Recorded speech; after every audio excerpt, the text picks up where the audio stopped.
Salam SPMI, bermutu, bermutu, bermutu, akreditasi unggul. Kita bertemu kembali di acara seri pelatihan akreditasi.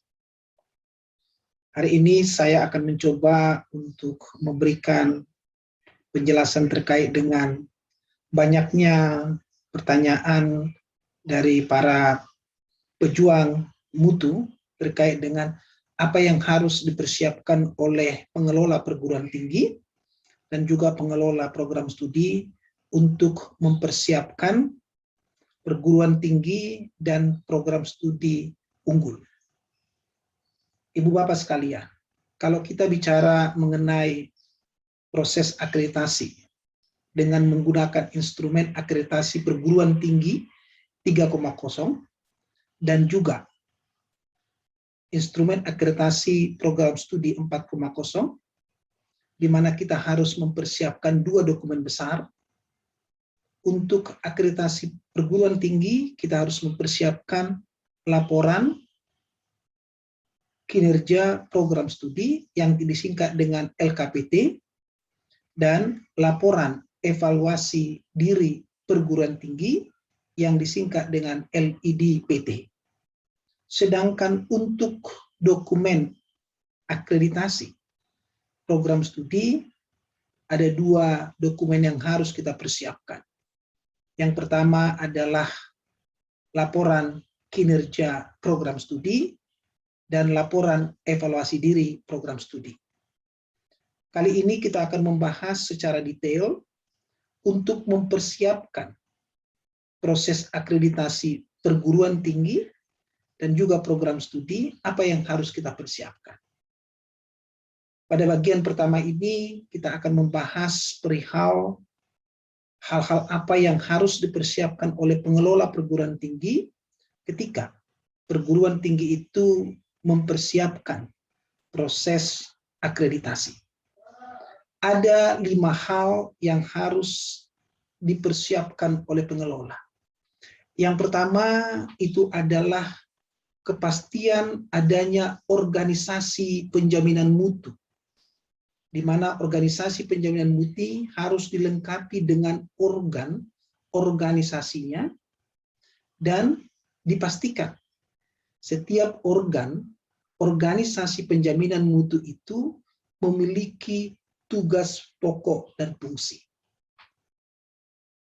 Organisasi penjaminan mutu bisa kita bentuk di level perguruan tinggi, di level UPPS, dan di level program studi. Ada 3 bentuk organisasi penjaminan mutu yang bisa diadop oleh pengelola perguruan tinggi. Yang pertama adalah organisasi penjaminan mutu yang bersifat independen. Artinya, kita membentuk organisasi penjaminan mutu itu yang sifatnya adalah unit khusus yang kita berikan tugas pokok untuk mengelola proses implementasi penjaminan mutu.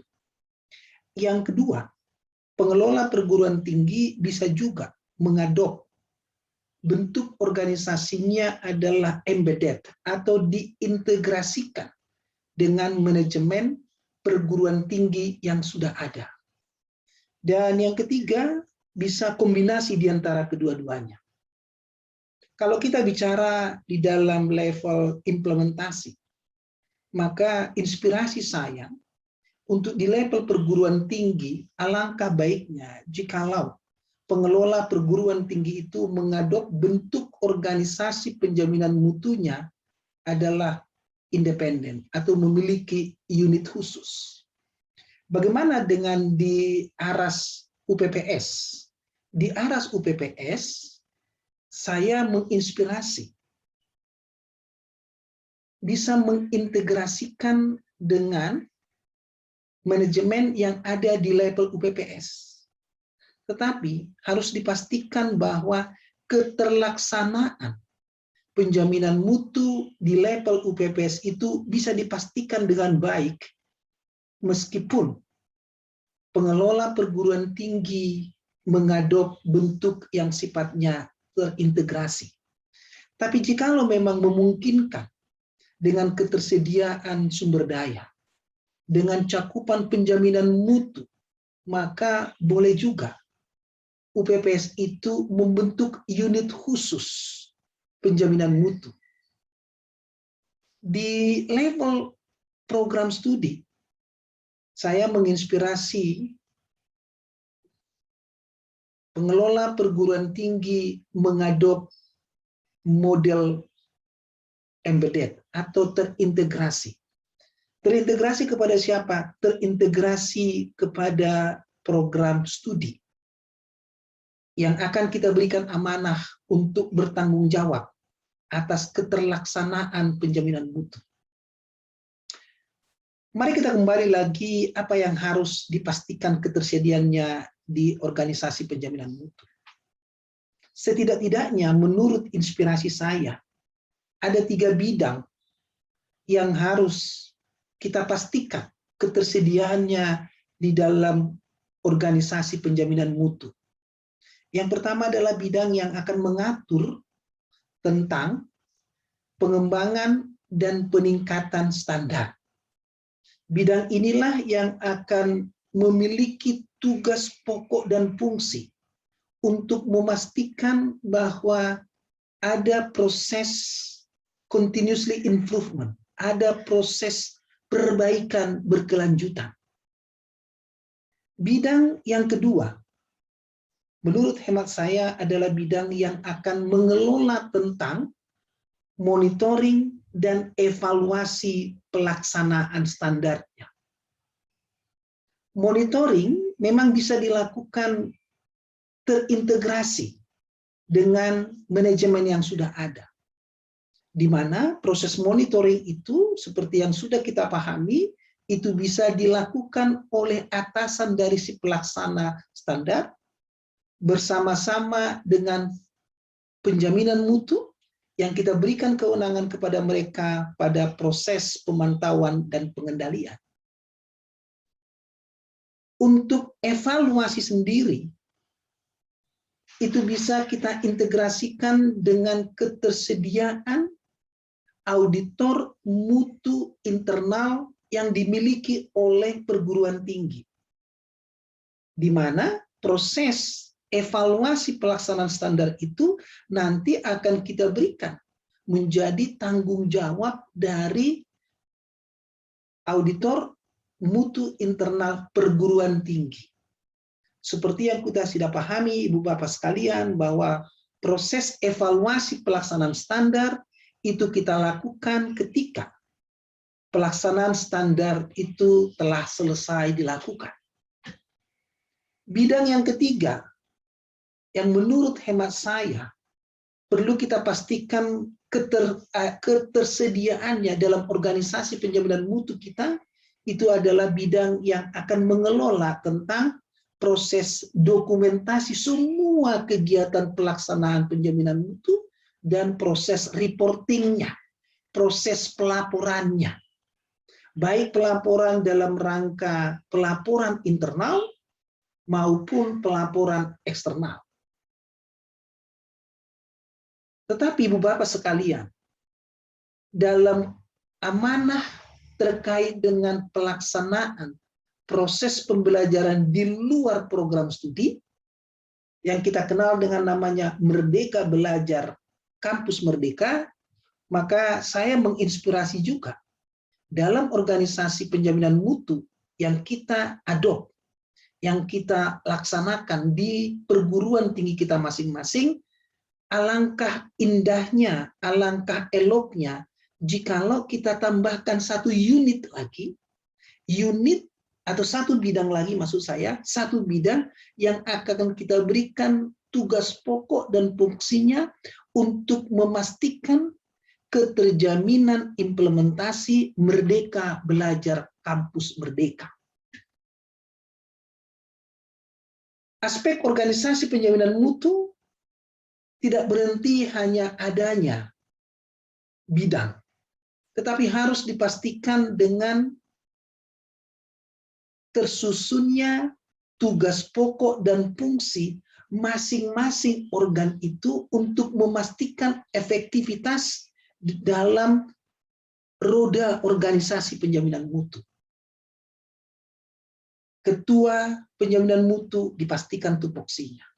Jikalau memang ibu bapak memerlukan ada sekretaris penjaminan mutu, dipastikan tupoksinya.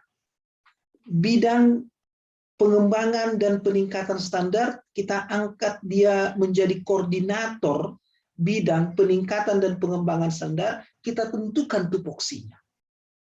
Bidang monitoring dan evaluasi, kita sebut namanya dengan koordinator bidang monitoring dan evaluasi, itu kita pastikan tupoksinya.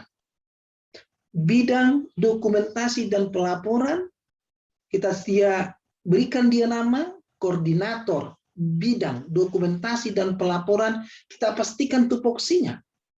Dan bidang penjaminan mutu Merdeka Belajar Kampus Merdeka, kita pastikan juga tupoksinya.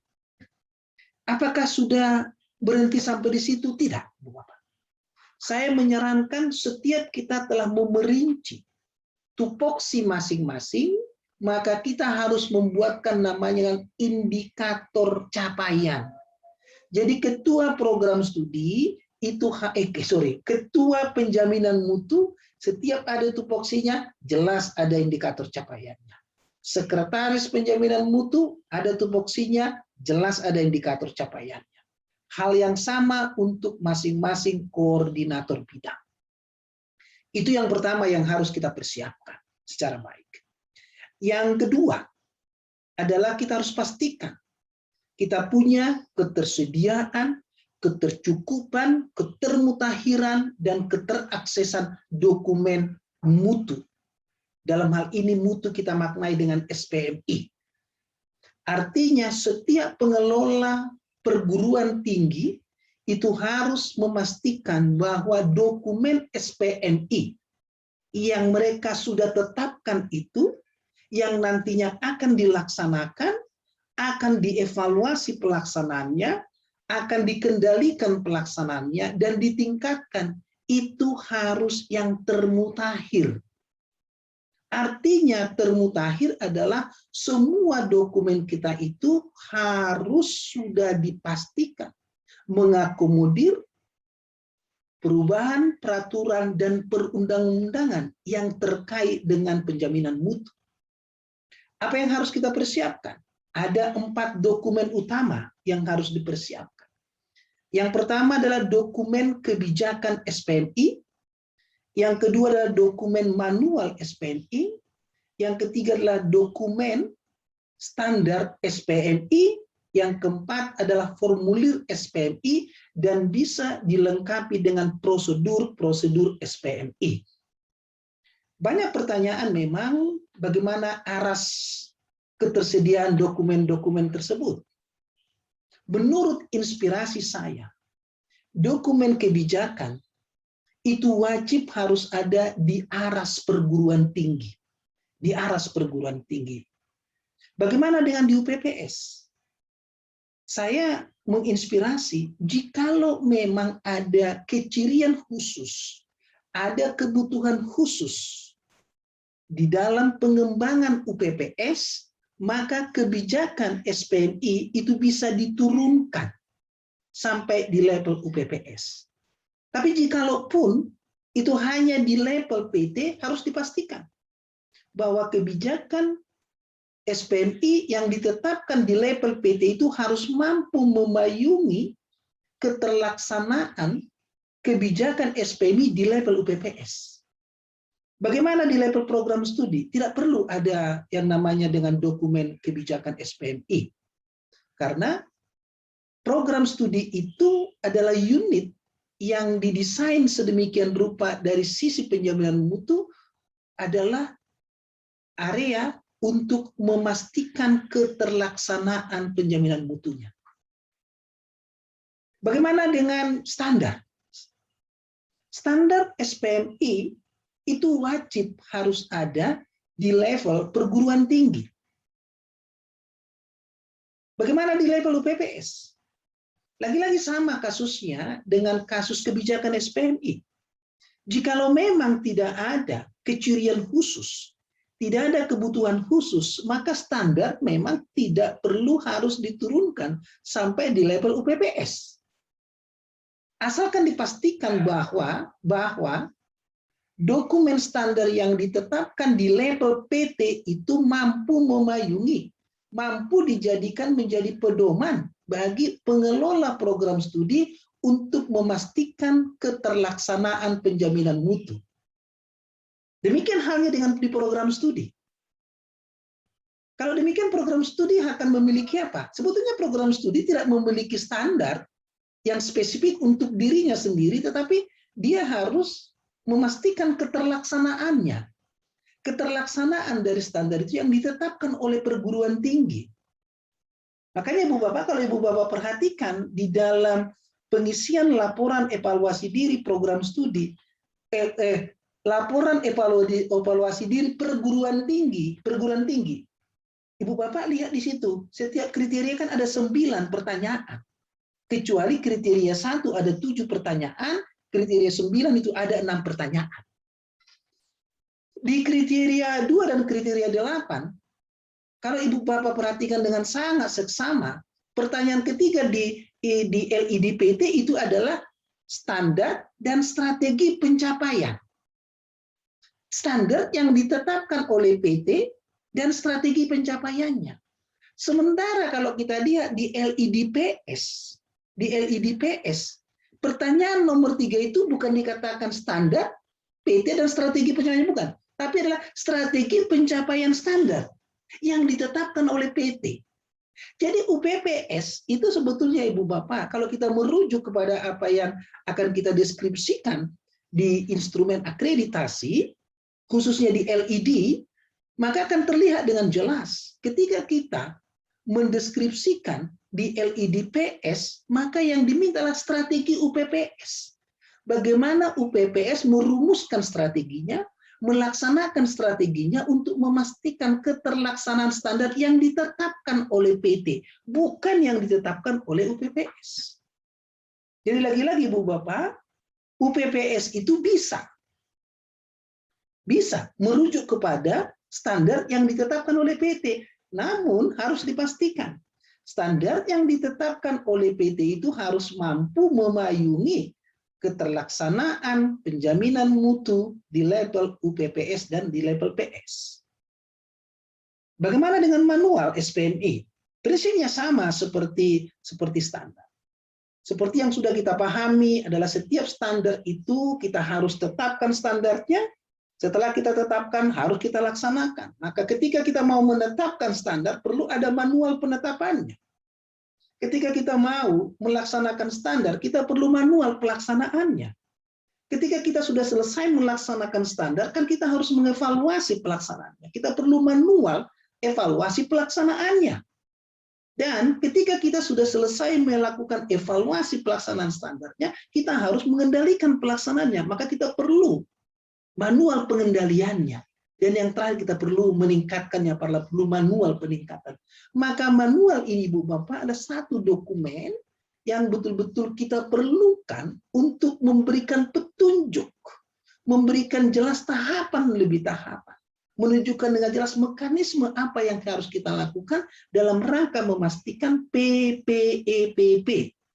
Nah, pertanyaan lagi kembali kepada yang tadi. Apakah manual SPM itu diturunkan di level UPPS dan PS? Lagi-lagi Bapak Ibu, jikalau standar itu kita tetapkan di level perguruan tinggi, maka manualnya kita bangun di level perguruan tinggi. Namun jikalau standar itu karena kebutuhan khusus, kecirian khusus satu UPPS, kita turunkan dia sampai ke level UPPS, maka perlu kita bangun manual di sana. Tapi pada prinsipnya, Ibu Bapak sekalian, adalah manual SPMI itu kita bangun wajib harus ada di level perguruan tinggi. Dokumen yang ketiga, dokumen yang keempat adalah formulir. Pertanyaannya kembali, formulir ini ditetapkan di aras mana? Apakah di aras PT, di aras UPPS dan di aras program studi. Saya menginspirasi bahwa kita kembali kepada apakah itu formulir. Formulir itu kan sebetulnya adalah satu alat kita sebagai dokumen untuk kita bisa memantau, mengevaluasi apa yang kita lakukan. Jikalau memang keterlaksanaan standar itu berada di level perguruan tinggi, maka formulirnya ditetapkan di aras perguruan tinggi. Jikalau misalkan standar itu dilaksanakan di level UPPS, maka formulir itu ditetapkan di level UPPS. Jikalau standar itu dilaksanakan di level program studi, maka formulir itu berada di level program studi. Jadi Ibu Bapak sekalian, pertanyaan-pertanyaan terkait dengan di aras mana dokumen SPM itu harus tersedia, cukup jelas sekarang.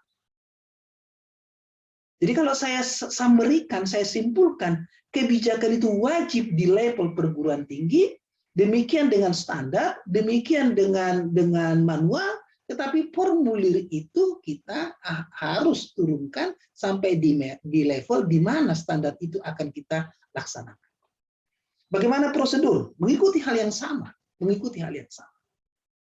Jadi Ibu Bapak sekalian, yang pertama organisasi sudah cukup jelas, yang kedua adalah ketersediaan dokumen sudah cukup jelas, dan yang ketiga adalah ketersediaan auditor mutu internal. Ini persoalan Ibu Bapak. Bahwa banyak pengelola perguruan tinggi belum memiliki kesepahaman tentang keberadaan dari auditor internal. Ibu Bapak sekalian, seorang auditor internal itu diangkat oleh pimpinan perguruan tinggi. Dengan dasar tentunya, pimpinan perguruan tinggi itu baru boleh mengangkat seseorang menjadi auditor internal jikalau seseorang itu telah memiliki kecakapan, memiliki kapasitas, memiliki kapabilitas untuk melaksanakan audit mutu internal. Dari mana seseorang boleh menyatakan saya telah memiliki kecakapan, saya telah memiliki kapasitas, saya telah memiliki kapabilitas? Itu semua bisa kita peroleh setelah kita mengikuti pelatihan. Minimal pelatihan calon auditor mutu internal. Dan tentunya saya menginspirasi Ibu Bapak sekalian yang akan mengikuti pelatihan calon auditor ini, ikutilah pelatihan-pelatihan yang dilakukan oleh para fasilitator-fasilitator yang memiliki sertifikat auditor nasional dan tentunya yang bereputasi, yang memiliki rekognisi, ya, bahwa seseorang itu telah terrekognisi dengan baik untuk menjadi seorang fasilitator, menjadi seorang trainer di dalam pelaksanaan audit mutu internal. Jadi Ibu Bapak sekalian, yang berhak untuk mengangkat seseorang itu menjadi auditor adalah pimpinan perguruan tinggi, bukan ketika Ibu Bapak mengikuti pelatihan. Pelatihan auditor mutu internal itu tidak menyatakan seseorang menjadi auditor, bukan. Tetapi menyatakan seseorang itu memiliki kecakapan, memiliki kapasitas, dan memiliki kapabilitas untuk melaksanakan audit mutu internal. Nanti Ibu Bapak ketika telah diangkat, maka Ibu Bapak itu akan ditugaskan untuk melakukan audit mutu internal di area audit, di mana Ibu Bapak ditugaskan. Untuk itu, Ibu Bapak perlu nanti dibekali dengan surat tugas untuk melaksanakan audit mutu internal. Sehingga Ibu Bapak nanti jikalau ada Ibu Bapak yang akan melaporkan kegiatan auditornya di dalam laporan beban kinerja dosen, maka Ibu Bapak bukti bahwa Ibu Bapak melaksanakan kegiatannya adalah bukan SK pengangkatan Ibu Bapak oleh pimpinan, tapi apa? Surat tugas yang dikeluarkan oleh katakanlah ketua tim auditor PT atau oleh organisasi penjaminan mutu di mana Ibu Bapak melakukan kegiatan auditor. Itu yang ketiga, Bu Bapak. Yang keempat adalah pengelola perguruan tinggi itu wajib harus memastikan keterlaksanaan evaluasi pelaksanaan standar melalui kegiatan audit mutu internal. Tentunya Ibu Bapak sudah mengingat, menurut Permen Ristek tahun 2016 ya, dinyatakan bahwa evaluasi pelaksanaan standar dilakukan melalui kegiatan audit mutu internal. Oleh karena itu, di dalam pembuktian perguruan tinggi telah melaksanakan audit mutu internal, yang pertama, selain telah adanya auditor internal pada butir yang ketiga, di butir 4 kita diminta untuk memastikan ada laporan pelaksanaan audit mutu internal. Laporannya Ibu Bapak mulai dari laporan area audit, naik ke laporan di UPPS, sampai kepada laporan perguruan tinggi.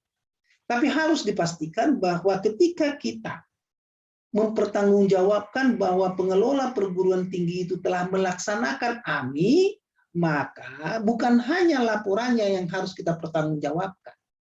Kita harus mempertanggungjawabkan bahwa kita telah merencanakan pelaksanaan AMI, kita telah melaksanakan AMI, kita telah lakukan proses monitoring pelaksanaan AMI, kita telah melaksanakan pelaporan pelaksanaan AMI-nya. Jadi Ibu Bapak, bukti dokumen bahwa kita telah melaksanakan AMI tidak hanya ketersediaan laporan AMI, tetapi harus dilengkapi dengan serangkaian kegiatan mulai dari perencanaan, pelaksanaan, monitoring, sampai pelaporannya. Bagian yang kelima yang harus kita persiapkan ketika pengelola perguruan tinggi itu akan mengalami proses akreditasi, itu adalah adanya rencana tindak lanjut. Rencana tindak lanjut ini, Ibu Bapak sekalian, hanya akan mungkin kita lakukan jikalau kita telah melakukan audit mutu internal. Seperti yang sudah kita pahami, ketika kita melaksanakan audit mutu internal, maka akan ada hasil temuan AMI. Di mana hasil temuan AMI itu ada 4 kemungkinannya. Yang pertama adalah hasil temuan AMI kita adalah memenuhi. Yang kedua adalah belum memenuhi. Yang ketiga melampaui. Yang keempat menyimpang. Apapun hasil temuan AMI kita, maka itu harus ditindaklanjuti. Dan ini yang harus dibuktikan oleh pengelola perguruan tinggi. Jikalau hasil temuan AMI-nya itu telah melampaui, maka rencana tindak lanjut dari pengelola perguruan tinggi mempertahankan pelampauan itu atau masuk kepada proses berikutnya, peningkatan standar. Jikalau temuan hasil AMI itu adalah memenuhi, maka rencana tindak lanjut dari pengelola adalah mempertahankannya atau meningkatkan, melakukan proses peningkatan standar. Dan jikalau temuan hasil AMI itu adalah belum mencapai, maka perlu dilakukan namanya tindakan koreksi. Itulah sebagai rencana tindak lanjut kita. Dan jikalau temuan hasil AMI itu adalah penyimpangan, maka perlu dilakukan pengembalian ke dalam proses yang sebenarnya. Proses rencana tindak lanjut ini harus kita buktikan dalam bentuknya apa? 1, auditor bersama-sama dengan si auditinya harus merumuskan rencana tindak lanjutnya. Yang kedua, si auditor itu harus merealisasikan rencana tindak lanjut yang telah disusun bersama-sama dengan auditornya. Ketika si auditi merealisasikan rencana tindak lanjut tersebut, maka si auditor berfungsi untuk memonitor bersama-sama dengan penjaminan mutu untuk memastikan bahwa proses kegiatan yang dilaksanakan oleh si auditi itu betul-betul sesuai dengan rencana tindak lanjut yang telah disusun. Dan yang terakhir, itu melaporkan hasil realisasi dari rencana tindak lanjut. Ibu Bapak sekalian, itulah yang harus kita persiapkan ketika kita ingin melakukan proses akreditasi perguruan tinggi.